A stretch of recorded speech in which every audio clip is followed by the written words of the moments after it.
Assalamualaikum warahmatullahi wabarakatuh. Benar atau salah, silahkan dinilai sendiri.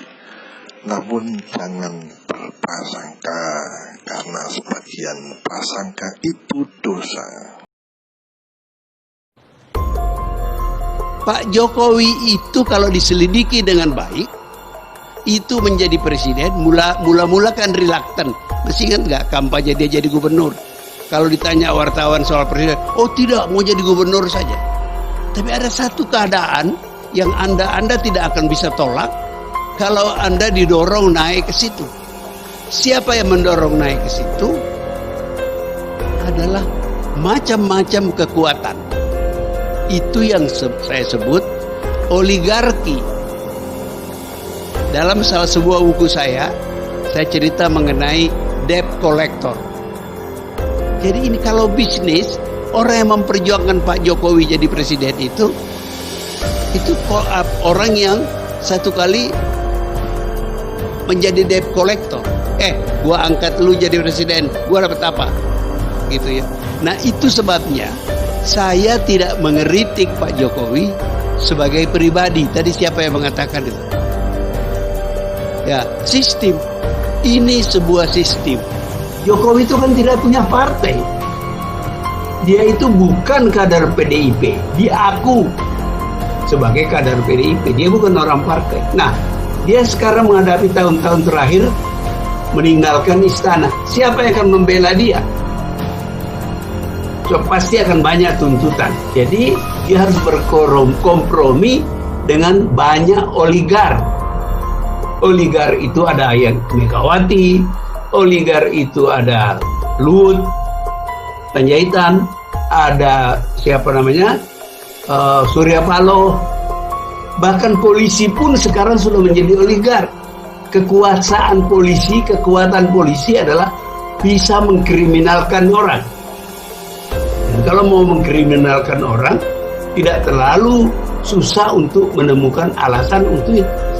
The point adalah di PDIP, partai yang menjadi resminya mencalonkan Pak Jokowi, ada seorang yang menulis buku, "Aku bangga sebagai anak PKI," dan mengaku bahwa anak PKI banyak di PDIP. Oke. Nah, orang menyimpulkan saja, menghubungkan itu dengan Jokowi. Oh, Jokowi itu melindungi PKI. Nah, itu dihubungkan dengan undang-undang HIP itu. Oke. Jadi itu merugikan Jokowi sebenarnya.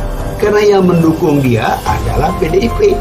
Sementara ideologinya PDIP itu adalah kelanjutan dari ideologinya Bung Karno, Nasakom.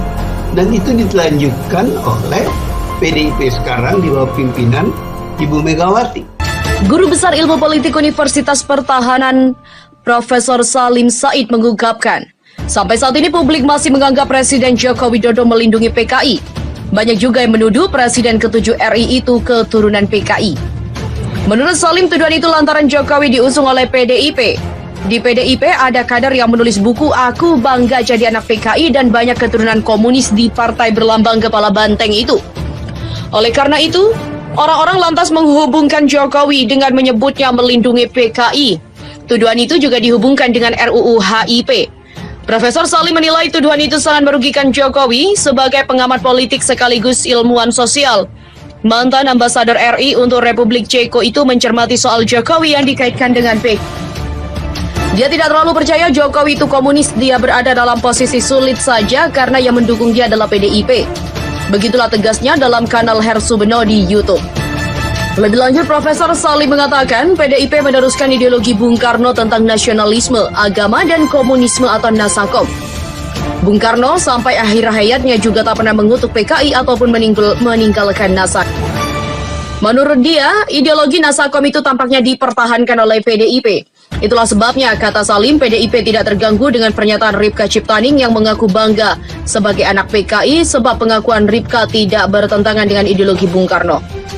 Salim menegaskan Bung Karno tidak pernah membubarkan Nasakom, sementara Megawati Soekarno Putri yang juga putri Bung Karno ini memimpin PDIP, partai yang menjadi pengusung utama Jokowi.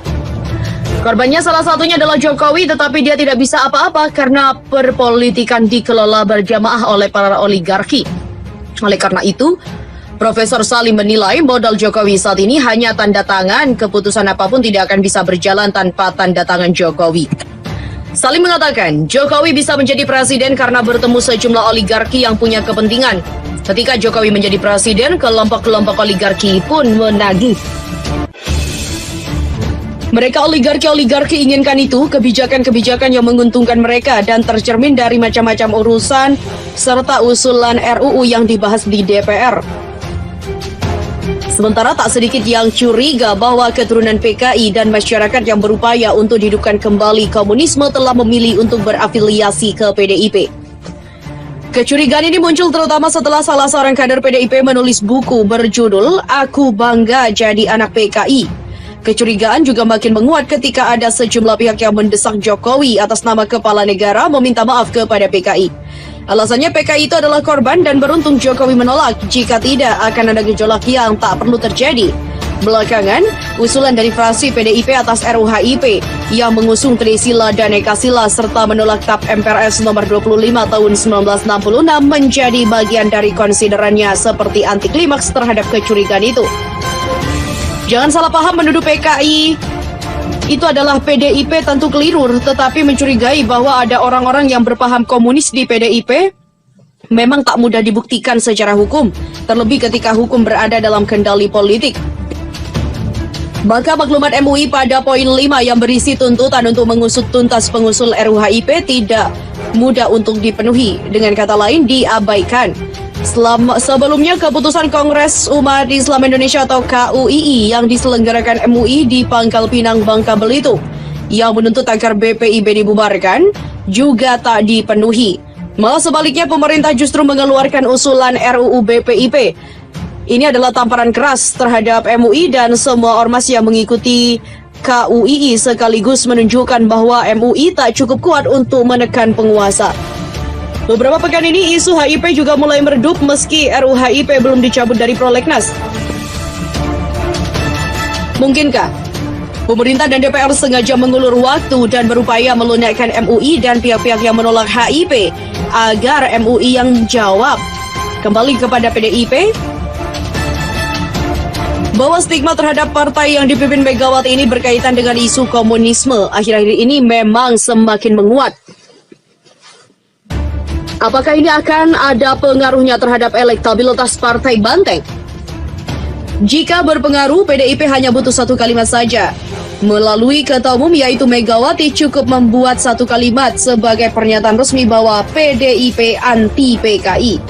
Kalimat ini mujarab cukup efektif untuk menghentikan stigma. Dengan satu kalimat ini, stigma PDIP terkait isu komisioner besar dan juga komunisme besar, di mana besar kemungkinan akan berangsur-angsur meredup. Dan apakah PDIP berani membuat pernyataan itu? Biarlah Ibu Mega yang menjawabnya.